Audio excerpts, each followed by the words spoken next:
Big Idea Studios has released several mediocre and terrible episodes of the VeggieTales series under DreamWorks' rule. Therefore, the true fans of the show were left without the Sunday morning values and Saturday morning fun that they so desired. Until now. Supercalifragilisticexpialidocious. Camera's still broken. So, yeah.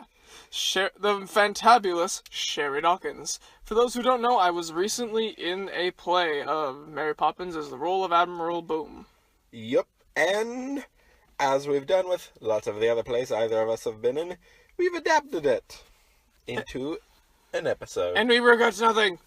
So, explain the lesson for this. So, the lesson in this is making decisions. Not Dorby-style making decisions, but just specifically dealing with the consequences of that bad decisions can make, and the positive things that good decisions can cause. So, more of a why you need to really be careful about your decisions. And a little bit of a heads up, this is more based off of the play and the books, because the movie takes a lot of liberties. Yeah. And the play is mostly based off a collection of the books, because the books are kind of stories, more of just like flowing narratives, but still they all follow the the play and the movie follow the basic storyline of the first. And yeah, so that is what this is, and we have an interesting cast. So Miss Ackmetha is Sherry Dawkins, who is Mary Poppins. First lead role. This is the second time, within close proximity, she's been the titular character, but this is the first time she's really, the main character, because the Slumbering Guardian, she was not really the main character. Even though she was the title one. Right. False advertising. Let's see. Archibald is Mr. Barnes. John Barnes, who is Mr. Banks. Lovey is Mrs. Barnes. You got Laura and Junior as Janet and... boy...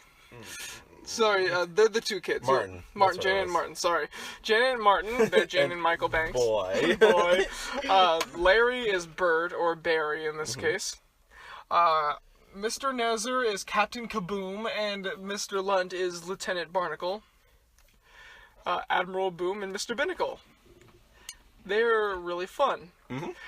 So let's see, we've also got Bob as Phillips, a.k.a. Roberts and I, and Petunia as Dillard, a.k.a. Biz Brill. And we've also got, what's his bucket? Pagrape, that's the dude. As Mr. DiCario. We also have Jean-Claude as North Nitch and Felipe South Sitch. They are Northbrook, a character from the books and play. He is a kind, honest businessman who's looking to benefit society. Then we also have Mad Marv as Mr. Vanderkopf, who is Mr. Von Hostler, who is a scam artist. Yep. And almost supervillain in this one. Because he is insane. No silly song, because it's just not needed.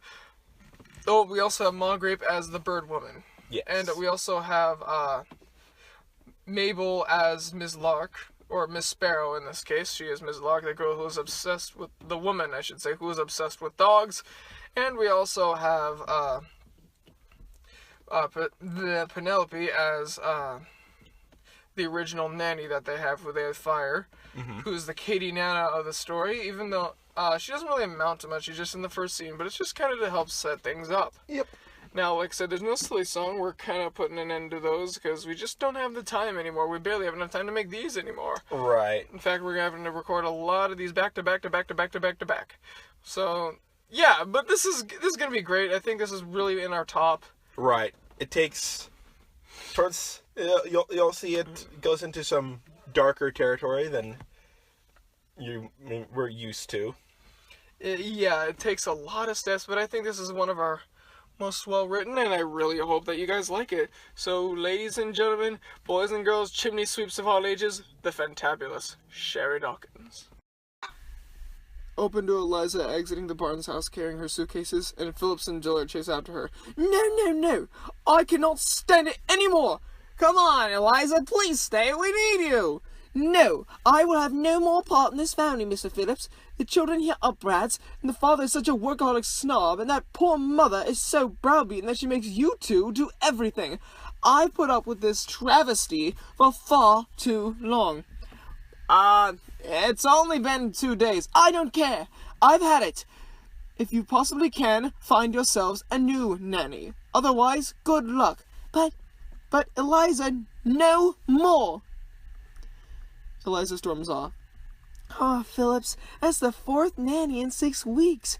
What are we gonna do? I don't know, Dillard, but if things stay like this, I don't think they'll get any better. We just have to have hope in the Lord, I guess. Yeah. And a really catchy sign, too. Phillips and Dillard go inside, zoom out to show Barry sweeping the sidewalk. I know, right? Well, that's a typical day here in Maple Grove Boulevard. Another day, another nanny out the door. It's sad, really. But don't worry, stories like this always have a happy ending. How do I know? Well, just you wait. Cut to establishing shots of the city as the title is displayed. Then pan down to Barry walking on the sidewalk up to the Barnes' house. See, the Barnes family has had quite a bit of a trouble lately, and I think she blows! Barry off the port bow! Aye, aye, Captain. Hello there, Captain Kaboom, Lieutenant Barnacle. Ahoy there, matey. How goes things in the chimney sweep business? Right as rain. Glad to hear it. And what about the things with the Barnes home? All plain sailing, I trust? Negative, Captain. We just had another nanny walk out. Apparently the kids ran off while they were at the park and ran home, just so they could frame her for a laugh. Such a shame. Well, perhaps they'll straighten out and find a solution to the self-same dilemma. Sure. I agree with whatever it was that you just said. Very well, very well. Captain, it's 3 o'clock. Man the cannons, Lieutenant Barnacle. It's time for the 3 o'clock firing. Aye, aye, Captain. Oh, no. Well, I best be running. I have important berry things to do. Man the cannons. Cannons manned. Fire! Cut to inside the house. Maybe the next one won't faint whenever she smells fish. Several loud bangs and thuds are heard. Phillips looks out at the side of the wall to see many cannonballs and cannonball indents. Oh, no. Miss Barnes enters. What's the matter, Phillips? Nothing, Miss Barnes. It's just the captain. Again. Well, good day to you, Captain. I don't mean to be a bother, but could you please use blanks next time you do your firing? It wouldn't be authentic that way, ma'am. Good day to you, then. All right, Mr. Barnacle, reset for the top of the hour. Aye, aye. That's good. Miss Barnes goes back in. Oh, well, if it's not one thing, it's another. What's the matter, Miss Barnes? I'm just so flustered. I don't know if you know this, but we went through another nanny again. What? I had no idea. Well, it's true. We did. I just fear to see what Mr. Barnes' reaction is going to be. Well, you don't have to wait for very long. Pan over to show Mr. Barnes by the fireplace. Phillips, go up and get the children, would you? Right away, sir. I'll get right on that. Have fun. Oh, John, please do be reasonable with them. They're only children. Children that do nothing but cause trouble. With all this pestering that they do, in every which way, I barely have the strength to get any work done at the bank, and that is really going to make us suffer. Please, not the bank again. Yes, the bank again. What can I say, Whitney? It's important to me. And it's my work. It's just, well, it's my life. What can I say? Phillips walks in with Martin and Janet down the stairs. Well, here they are. Oh, there you go. Do you have anything to say for yourselves? We're sorry, Dad. We went a little too far. It's all right. All is forgiven. Hold on. You're not Dad, now are you? Well, we're ready to give another nanny a try. You are? Well, yes, but only if she meets her requirements. Requirements? Yes, requirements. We made a list. Well, go on, Janet, read the list. I can't read your writing. Well, what do you expect? I don't have any arms. Okay, I'll just do it. We want a nanny who is kind, sweet, gentle, plays games, give us treats, and lets us do whatever we want. Oh, well, that's... Impossible! If we had a nanny like that, what would be the point of having a nanny at all? Status? Boost of importance? Relevance to society? Those are all the same things. Or are they? Yes, they are. Okay, I was just checking. But Eliza was so grumpy all the time. We want someone who is better in every feasible way. That's all we ask. Why don't you children go off to bed? It's getting quite late and you've had quite the day. All right, good night, Mom. Good night, Dad. Good night. Martin and Janet go upstairs. 3, 2, 1. They must be joking, honestly. Right on cue. I'm telling you, Whitney, those kids need some good old-fashioned discipline. Maybe we should, add some things to the list, perhaps. Mr. Barnes goes to write on the paper. How do you spell discipline? How many S's and E's and W's are there? It's been a long day for you two. You need some rest. Especially with your big day at the bank tomorrow. You know, the one you keep talking about. Over and over and over. I suppose so. But perhaps we could send a proper ad tomorrow. I mean, we can't go that wrong without a nanny. These children are a handful as is. You're right there. Yes. Mr. Barnes goes upstairs. Mrs. Barnes goes to pick up the kids' ad, but a gust of wind blows it out the window. Oh no, wait! Come back! The paper blows into the distance. Where are you going? Come here! Huh. It only now just occurred to me that I'm yelling at a piece of paper. Oh well, easy come, easy go, I suppose. Fade to the next day. Mrs. Barnes, Martin, and Janet are in the living room. Phillips and Dillard are cleaning, and Mr. Barnes runs in, putting his suit on. Late again! This is unacceptable! Oh, calm down, John. Everything is going to be fine. Where's your proof? I have a hunch. Excuse me, Mr. and Mrs. Barnes? What is it, Dillard? Man your stations! Oh no, every hour. That's psychotic, Captain! Hide! Everyone hides under something. Man the cannons! Cannons manned! Fire! The cannons fire into the wall. This whole thing is getting really tiresome and old. Mom, Dad, look up in the sky. It's a bird. It's a plane. It's Larry Boy! Who's that? I don't know. It appears to be a person floating on an umbrella. Floating on an umbrella? That is preposterous. No one can do that. Wait, I guess you're right. I've never seen anything like that before. Oh, well, time for work. Wait, Dad, don't you want to see where she's landing? Yes, but also no. I got a lot of work to do today, and I can't afford to be late or put it aside for anything. I'm busy, dreadfully busy. You have no idea what I have to do. Well, bye. The door flies open, revealing Sherry Dawkins. Hello, might I come in? Do we know you? I'm afraid I asked you a question first. It's quite rude to ignore someone's question in favor of your own. It really depends on what this is regarding. I'm here regarding the ad you sent out for a new nanny. Ad? We didn't send out any ad. Sherry Dawkins holds up Martin and Janet's list. That's our list. Oh, so you do know it. Then that's wonderful. Now, allow me to introduce myself. My name is Sherry Dawkins, and according to the list, you have a select series of qualifications that you want. I do meet most of these, except for letting the children do whatever they want. I hope you don't mind, but I am a firm believer in discipline and teaching the importance of knowing the consequences of your actions. Now, as for my wages and boarding... Yes, very good. Now, if you'll excuse me, I need to be going. I'm sorry, sir, but I don't believe you answered Yes, you're hired. Now let me through. I have important business to attend to. Mr. Barnes runs out. Oh, please forgive him, ma'am. He simply despises tardiness. But anyways, welcome to our home. Thank you, ma'am. Now, these must be the children.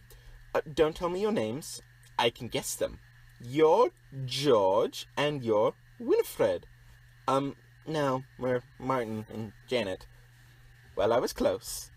Well, I'd like to be shown to my room now. Well, sure thing, Sherry.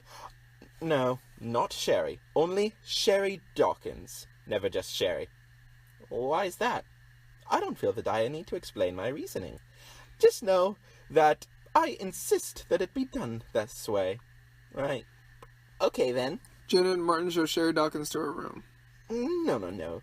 This will never do. This is far too barren. Well, what do you expect? You just got here. Do watch your tongue.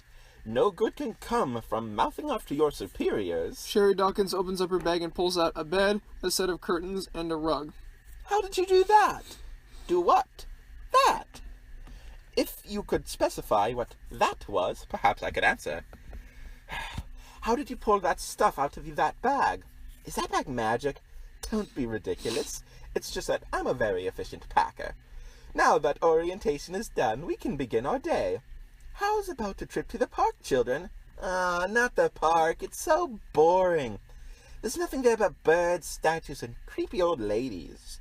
Well, that's no way to look at things, now is it? Come along. No, we don't want to. Come along, Martin. If not the park, I'm sure your housekeepers would love to have help cleaning and dusting the toilets. The park sounds fine. Sherry Dawkins leads Martin and Janet outside. Fade to them walking down the road. Oh, I'm so bored. We haven't been outside for longer than a minute. But that's like 5 hours to a kid. Sherry Dawkins, don't look now. What's the issue? Some sort of boogeyman? Almost. Look, on the stairs of that church. It's that creepy bird woman.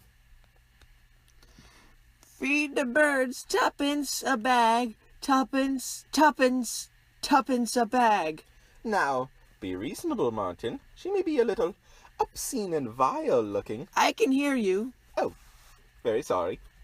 But regardless of how she looks, she's one of the noblest people here. What she does is spend all her time caring for the birds here. She has little to no money and barely can afford anything at all. Yet she carries on. These birds look after her. They're her dear, dear friends. She cares about them, and they care about her. She is dedicated to see people feeding the birds, because it shows that they care too. Care for the smaller things in life. Why don't you give her something to help her? What? Are you crazy? I don't want to give my money. It's mine. I'm not forcing you to spend it, but I'm advising you to do a good deed. And not all of it, just a little. When you do a good deed, you feel good too. Every action has its consequences, children. Good repays good, and evil repays evil. It won't hurt you to do something for someone who has nothing. Doing what God wants us to do has its reward, even if it doesn't seem obvious or instant. Well, I'm not going to give her my allowance. None of it. You have housekeepers. How do you get allowance? By not whining? It appears that I came here just in time then. No matter. Whether you decide to help her or not, I will myself. Sherry Dawkins gives Birdwoman 2 coins. Oh, bless you, ma'am. Bless you. Oh, this really helps a lot. My pleasure.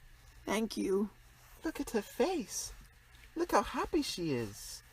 Yeah, it must feel great to help. Do you think we should? I don't know. I mean, I really want to keep my money, but... well, all right. Martin and Janet give Birdwoman 2 coins each. Oh, bless you, children. This makes all the difference. Thank you so much. Yeah, okay. Janet and Martin each grab a bag and feed the birds. Do you feel a little funny? Yeah, I do, but it's good. I feel really good. Now, what did I tell you? Now hurry and be done. We still need to hit the park. Oh yeah, I forgot. Well, that ought to take the good feeling away. Barry enters. Well, well, well. Well, well. If it isn't Sherry Dawkins. Why, hello there, Barry. Good to see you again. Oh, you know Barry? Well, of course I do. We go way back. How are you? Well, I'm doing well. I was just on my way to the park.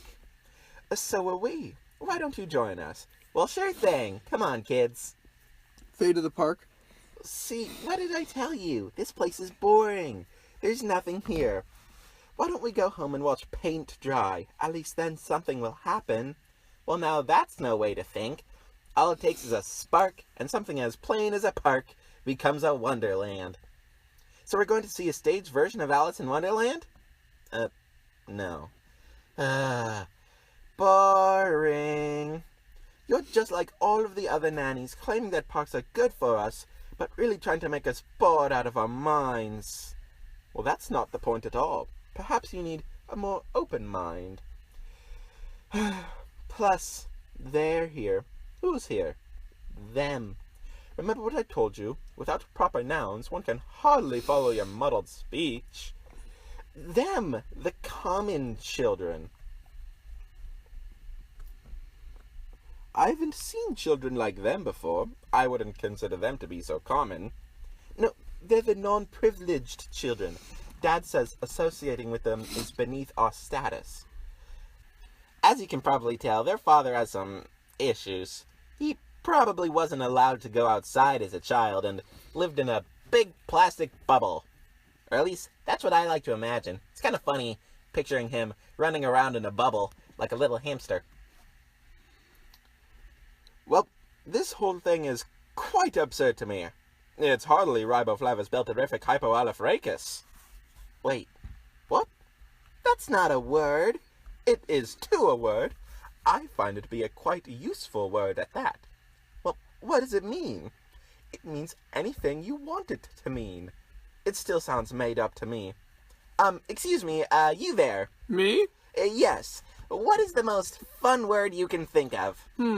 I'd probably have to go with riboflavus belterific hypoaliphracus. Oh, thank you. Go on. Why don't you say it? Give it a try. Well, it's total nonsense. Just try. Repeat after me. Flavus, belterific,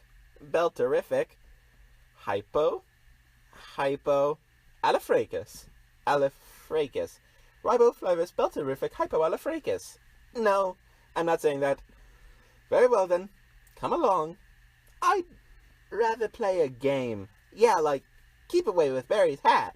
Hey, think fast. Hey, give me my hat back. Here you go. Nah. Hey, Janet, catch. Give that back. Here you are, Barry. Oh, thank you, Killjoy. I'm all for fun, but only the right kind of fun. First things first, it's time to show you how to have fun. Here, maybe these will help liven things up. Sherry Dawkins reaches into her bag and pulls out 2 kites. Kites? You want us to fly kites? Who do we look like, some sort of kite-flying people? Just give it a try. And if you're not satisfied in 30 minutes, you'll be entitled to a full refund, withholding, shipping, handling, and processing fees. Fine, we'll try. They grab the kites and run around. I don't get it. It's the simple kind of entertainment. There's no need to be snooty. Just let your guard down and have a little fun. Indeed, enjoy the simpler things in life. It may be surprising, but that's where many of life's adventures lie. After a bit more running, their frowns and scowls slowly turn into smiles. They start running through the hills and spiraling past each other until they look up and see the other kids. Hi there. You want to come fly kites with us? Oh, well, we're not supposed... talking to you is... I don't think it would hurt. I guess. Remember what Sherry Dawkins said about... Yeah, I know. So, you gonna join us or anything? Okay. Awesome. Race, you guys. I'm going to get there first. Not before me. I'm gonna win. Nah, well, mine's going higher. Woo! Day two later, where Sherry Dawkins, Barry, Martin, and Janet are walking home. And then the kite got stuck, but we shook it out. And Percy invited us all to his house Saturday. I've never been invited over to anything before. So this is how it feels. You see, you decide to give a little, and you get a little. You give a little time and kindness, and you get new friends. I hope you children have learned a lot about that kind of stuff today. Oh, we have. Hey, look, it's Dad's bank. Oh, Sherry Dawkins, can we pop in and say hi? Well, I suppose so, but only if you two are on your best behavior. Oh, we will. We promise. They enter the bank. Yes. I understand your plight, Miss Sparrow, but we cannot help you if you bring in your dogs. Oh, come on, they won't be any trouble. I'm sorry, rules are rules. I don't care if it's urgent. You must go or leave the dogs outside. But it is urgent. Yes. Rules are rules. Now get going. Well, fine. Come on, Rallis and Aberforth. Let's go find somewhere more hospitable. Good luck. Miss Sparrow exits as Mr. DeCario enters. Barnes! Oh, yes, Mr. DeCario. Yes, yeah, it's alright. No need to pretend like you didn't just deny a client. I saw it, but hey, you're just sticking to our policies. Alright, Bonds, I have an urgent job for you to do, as promised. We have a very important client coming in today, and I need you to do whatever it takes to get their business. This kind of deal could make the DeCario and Son and step-uncle and dental hygienist second cousin once removed banking system a household name. Oh, I understand, sir. I won't let you down. Ah, good. Oh, look, they're here. Mr. Northnitch and Mr. Southstitch enter. Well, Mr. Southstitch, we're finally here at the bank. Oh, Mr. Northnitch. Now we can heal our ailing company. Mr. Vanderkopf enters. Out of my way. Well, hello there. Oh, hello, you must be our important client. I'd like to consider myself one. Listen, I need to make this brief because I have a lot of stuff to get to. I have a deal that would make you and your company hundreds of thousands of currency units. Well, we do like currency units here. So go on. Well, my plan is thusly. I have a plan to taint the water supply with the taste of the worst food imaginable. Spam! No one likes spam! Uh-huh. Yes, exactly. Isn't it great? And then, when everyone has had enough, they'll pay me mountains and mountains of currency to fix everything. Ha ha! And if you agree to give me a loan, I promise to repay it tenfold. That means 10 times the amount. Well, I don't know. It sounds really shifty and quite odd. It's not. Well, it is actually. No, it's not. Yes, it is. I can tell. But my boss said that he does really want your business at all costs. So I suppose we accept. Wonderful! I'll see you in the funny pages. Or even the front page. Or both. They're kind of the same thing these days. Mr. Vanderkopf runs out as Mr. Northnitch and Mr. Southstitch take a spot. Hello, we are here for a loan. We are the owners and primary operators of the local farm supplies company. Yes, and what do you want with a loan? Well, our profits have been really slim lately, and, we need more time to turn it around. See, we have a lot of people depending on us, not just our thousands of employees, but all the farmers worldwide that use our products. Yes, I see your plight. It's quite understandable, but I'm afraid that, well, we can't help you. We've already reached our max loan amount. I'm afraid we can't give any more to anyone. We already spent the last little bit on Mr. Vanderkopf. Plus, with a failing business, there's almost no guaranteed mark of success. We might just be throwing our money away. But sir, we have people counting on us. Think of all that will be lost without our business. We promise that we can repay the loan. We promise. Please find it in your heart to give us a chance. I'm sorry, gentlemen. I'm afraid I can't help you. Now, it hurts me to do this, but business is business. Precision and order must carry on. And unfortunately, it doesn't make any sense on any level to give you this kind of loan. Now, you'll just have to take your business elsewhere. But feel free to come back when you're higher up on the priority list and have worked out your business model. Well, fine. We'll go find another bank. Good day to you, sir. Unless, of course, you change your mind. I'm sorry, I can't do that. Then you are the scum of the earth. We're sorry, that was a little harsh, but we need to go now. Au revoir. Mr. Northnitch and Mr. Southstitch exit. Business is brisk. Hi, Dad. What are you doing here? Well, Sherry Dawkins let us drop in. Oh, she did she? So how's work? Quite fine. I finished my list for the day, so I suppose I have some downtime. For once. So, what did you do today? Well, first we visited the bird woman on the steps of the church. That dreadful woman? Ugh. She's not dreadful. She's sweet and caring. That's why we wanted to give her our money to... No, you did what? You wasted your money on the bird woman? Why would you do that? Well, we didn't waste it. We're helping someone who needed it. But think of all the potential assets that could have been used with that money. You're squandering it. If you would have just put it in the bank like I advised. Well, we helped her, and we feel good because of it. How backwards is this? You just don't get it, do you? Excuse me, Mr. Bonds, you're making a scene. I'm not making a scene! Barnes, calm down! You're making a scene. Oh, yes, sir. Now, please go before this is ruined any further. Go on, go on. I think he really means it. Very well. Come right along, children. Yes, yes, go on, go on. Oh, jeez.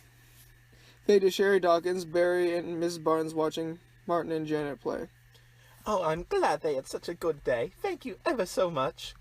Oh, it was nothing. But I'm getting a little concerned with Mr. Barnes. It appears that, it's just his work. He takes great pride in it, you know. So I can see. The clock chimes. Whoop, 7:30. I'd better get going. Those chimneys aren't going to sweep themselves. Best of luck to you, Barry. And don't get too dirty. And if you do, don't come back in and track mud all over the house. Yeah, we just cleaned. I'll try not to. Barry exits and walks down the street. Look lively now, it's time for the evening procedures. Aye, aye, Captain. Hello down there, Barry. How goes things aboard the Barnes residence? All plain sailing with Sherry Dawkins, I presume? Well, every voyage has some rough waters, Captain. Mm-hmm. Ain't that the truth? Well, I'll be seeing you, Captain Kaboom, Lieutenant Barnacle. You have a safe voyage on your next destination. Barry exits as Mr. Barnes walks by. Good day to you, Barnes! Oh, I hate to be a bother, Captain, but I am no position to talk right now. Understood. There goes one troubled man, Lieutenant Barnacle. Oh, he looks like he's about to go off like a bomb. Or A cannon! Great minds think alike. However, as enjoyable as a rousing cannon blast may be, it's only set for the top of the hour, and it is not the top of the hour quite at this time. Unfortunately so. Oh well, this is what patience is for. Why not take turns hoisting the mainsail? I don't see why not. How was work, dear? It was fine until Miss Dawkins here brought the children in to distract me. With all due respect, sir, I prefer to be referred to as Sherry Dawkins. No more and no less. Not only that, but you advise them to throw their semi-hard-earned money away to some vagrant on the streets. And you surround themselves with lower-class people? Sir, it appears as though you are working through something. Perhaps some obsession of some sort. Would you just listen to me? Well, only if you listen to me. This dedication to your job is fine, but think of your family. Dillard enters. Mr. Barnes, Mr. DeCario's on the phone. Mr. DeCario? I wonder what he wants. Yes, let's see. Mr. Barnes goes into the other room and grabs the phone. Hello? Oh, yes. Hello? Anyone there? Oh, yes, I'd like a large pizza, a double olive, double pepperoni. Hold it. Sir, this is John Barnes. Okay. Hello, Barnes. I was about to call you next. Might as well do it now, though, even though I'm getting kind of hungry. Well, I'm sorry to hear that. That's not your fault. Well, I'm calling you, but look, I'm just going to come out with it. I'm calling you about the huge fiasco that happened today. Oh, yes, well, I'm terribly sorry. It won't happen again. It shouldn't have happened to begin with. It was irredeemable and downright atrocious. Weird DeCario and son and step-uncle and dental hygienist second cousin once removed banking system don't operate this way. Well, it wasn't my fault. The nanny, well, we, and by we, I mean I, who arranged a disciplinary meeting for you tomorrow morning at 10. Don't be late. See you then, Barnes. Hello? Hello? Are you still there? Yes, but I'll hang up now. Okay. Mr. Barnes enters the family room. Well, Sherry Dawkins, I hope you're happy. I am ruined. I would disagree. You look quite fine. I mean my job. I don't know why I hired you in the first place. Well, I believe it was some sort of rushed mistake, mixed with some sort of misunderstanding. It was a rhetorical statement, you two. Mr. Barnes storms up the stairs. Is Dad okay? Sherry Dawkins, why don't you take the children to their room? I'll deal with Mr. Barnes. When that doesn't work, come get me. I'll be ready to help. Sherry Dawkins brings Janet and Martin up to their room. What's happening? Nothing, children. It's just that when people make the wrong choices, bad things tend to happen, as I explained. This is one of those bad things. But Dad doesn't make bad decisions. The bank has made him a refined, wise, and well-rounded person. That's exactly the point, Martin. Fade to Mr. Barnes at his desk, and Miss Barnes enters. John, is everything alright? John, Just leave me be. I'm just checking on you. Have you no sensitivity? I've lost the best thing in my life, and yet you try to intrude on me? What are you saying? Are you serious? That disciplinary meeting will likely result in my firing. This job is my life, my everything. It's all I've got. Well, what about your family? How do you think we operate, Whitney? How do you think we can afford to keep these things we own? How do you think any of this comes in without the money I get from the bank? I put so much work into this and climbed so high on the corporate ladder, and it's all about to come crashing down. But you still have us. Oh, that's not gonna put food on the table now, is it? Well, I know you're hurt, but... Then why are you still here? Because I want to help you. If you want to help, just go. All right, then. I'll leave. Mrs. Barnes exits, and Mr. Barnes turns around to see Sherry Dawkins. Go! How did you get here? I just did. Well, I hope you're happy. Thanks to this unscheduled visit, I've lost the most important thing in my life, or at least I'm about to. You're welcome. How could you say that? Although, I am happy to see you are more liberated. It wasn't me or the children that did this. It was you. I don't understand. Well, you were the one who caused this. You brought this on yourself. No one else did it to you. I hope you understand that. Not quite. You just don't understand that when you've made these bad decisions of focusing only on your work and not on your family and other important things in life that do matter so much, you've caused yourself to be in quite the pickle. And now it's catching up to you. It's all coming back to bite you.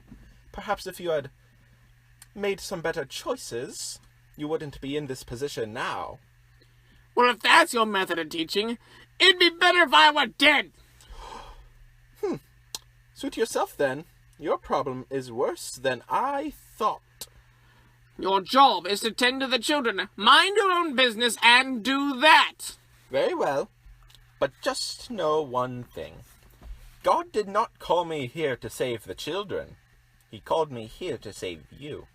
Sherry Dawkins exits, and Mr. Barnes looks on, pondering. Mrs. Barnes looks at her, hopefully. Sherry Dawkins shakes her head and goes into the children's room. All right, Spitspot, time for another adventure. But I thought it was bedtime. I think it'd be best if I got you out of the house for a while. So I've arranged for a friend to show you around. Barry pokes his head through the window. Hello. Ah! Oh, Barry, what's going on? Come along. Martin and Janet are shown through the window, and they step onto the roof. What's going on? I'm going to show you how we sweeps do our work. Ready, everyone? Mr. Barry? Yes, Howard? How do you be a chimney sweep again? I forgot.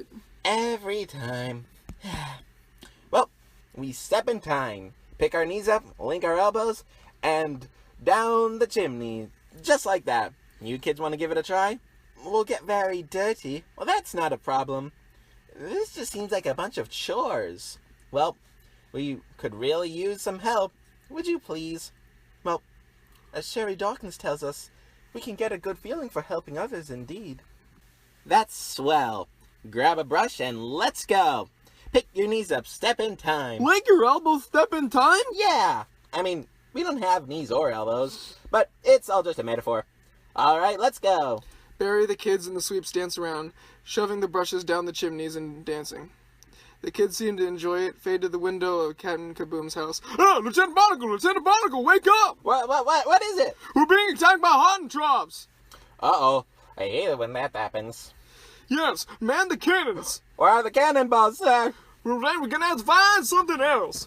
Fade to Captain Kaboom and Lieutenant Barnacle loading the cannons with fireworks. Man the cannons! Cannons, man! This will show those hoodlums fire! The cannons fire and the fireworks go off in the sky. Oh, wow, look at that!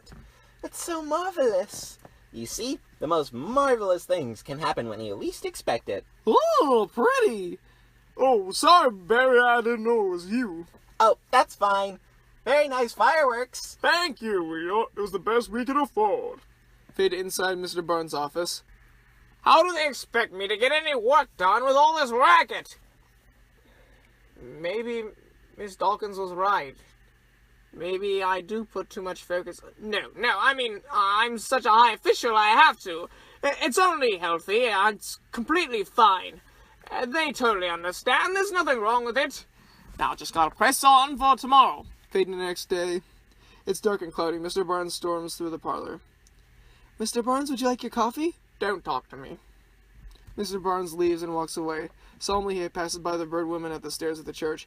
Feed the birds, sir. Do you mind? Step aside. I've no need for throwing my money away to such a frivolous cause. But I need the money, and they need it too. The mother and father birds have no little to feed their young. Then, well, let them root through the trash, then. Mr. Barnes storms past and gets to the bank, and then Stanley steps in. He walks up a large spiral staircase and enters Mr. DeCario's office, where several accountants are sitting by him. There you are, Barnes. Well, I'm here on time as usual. Yes, as expected. No, we have a very busy day, so we're gonna make this brief. I assume you know why you're here? Yes, sir. And I can assure you, my children will never visit here again. I can guarantee it. It gets far too distracting. What? No. That's not what we're talking about. The children did nothing wrong. Excuse me? I thought this was about that little outburst. That's totally expected with you. I mean, you're just that type. I meant signing off on a deal with Mr. Vanderkoff and chasing North Nitch and South Stitch away. Oh, this is about that. Yes, they were very important customers, and I told you not to lose them at any cost. Yet, I heard that you explicitly chased them away. Now I found another bank, and our reputation is hurting. I thought you said Mr. Vanderkoff was the important client. No, he wasn't. He's a lunatic. I think it was quite clear. If you would have just used your common sense to find a good man instead of a good scheme, you would have known. That would have been the best decision to make. I mean, really, use your judgment here. You still do have a judgment, right? Well, of course. Then there's no excuse. I mean, no, I don't. There's still no excuse. I mean, really, what would have driven you to think that we would ever want to invest in such an evil plan involving, spam? Well, my job says exactly. You sold out all your decency to get ahead. Nobody's better off because of this, especially not you, Mr. Barnes. The longer you're here, the worse things are for everyone. If you would just have decided to stay strong, I wouldn't have to do this. Barnes, clear out your desk. You're through. No, please. No, don't let me go. This job is all I have. I'll change. I swear, don't do this. I'm sorry, Barnes. Maybe next time you'll learn from your mistakes. Bye. So after all these years of service, this is what I get. I guess I deserve this. Mr. Barnes is about to say something else, but then decides to leave. As he exits, it starts to rain. Every action has its consequence. Every action has Mr. Barnes sees the church stairs and gets excited. He runs over and looks for the bird woman. However, she is not there, and neither the birds. He turns around to see two doctors closing an ambulance door and driving away. Then he stares on, upset. Lord, was this your sign? Was it? All right, I see now. My choices have done this. I only have myself to blame. I only have one thing left now that matters aside from you, and that's my family. And I promise you I'm not going to mess this up. Mr. Barnes runs over to his house and bursts through the door. I'm home. He's home. Yes, I think that's quite clear. Miss Barnes and the children run downstairs. Hello, John. How are you? I'm fine, really. I'm so fine. I've changed. You have? I see it now. I need to choose what's truly important. I need for my family to be there for me, and I need to be there for them. I'm sorry that I've let you down all these years, and I promise no more. You're looking at a new John Barnes. Oh, John, I'm so happy to hear this. And I'm glad too, the family hugs. Aw, that's sweet. I love happy endings. The family turns around to see Sherry Dawkins. Well, it looks like my work here is done. What? Well, my work has been accomplished. The children have reformed, and Mr. Barnes has been saved. And now, the Lord is calling me to aid a new family. Thank you all. No, thank you. We really mean it. We couldn't have gotten this way without you. Shall I grab your bag, Miss Dawkins? Oh, Sherry Dawkins, sorry. Thank you, but no need. I have it right here. Goodbye. Goodbye, Barnes family. Goodbye, Sherry Dawkins. Sherry Dawkins. Farewell. Sherry Dawkins steps outside, and it is now sunny. She holds out her umbrella, and Martin and Jane run outside. Sherry Dawkins, wait! Janet, Martin, you'll catch your death of cold. We just wanted to thank you ourselves. We owe you everything. I did nothing. It was purely the Lord. Either way, thank you. We'll never forget you, Sherry Dawkins. Janet and Martin go back inside as Barry walks up to Sherry Dawkins. Off to somewhere else? Indeed I am. Well, things at Maple Grove Boulevard won't be the same without you, Sherry Dawkins. Barry, you truly are a diamond in the rough. I'll see you around sometime. Oh, yes. Absolutely. Sherry Dawkins pushes a button on her umbrella, and the top starts spinning around like a helicopter blade. Then it lifts her up in the air, and she flies into the distance. God bless Sherry Dawkins.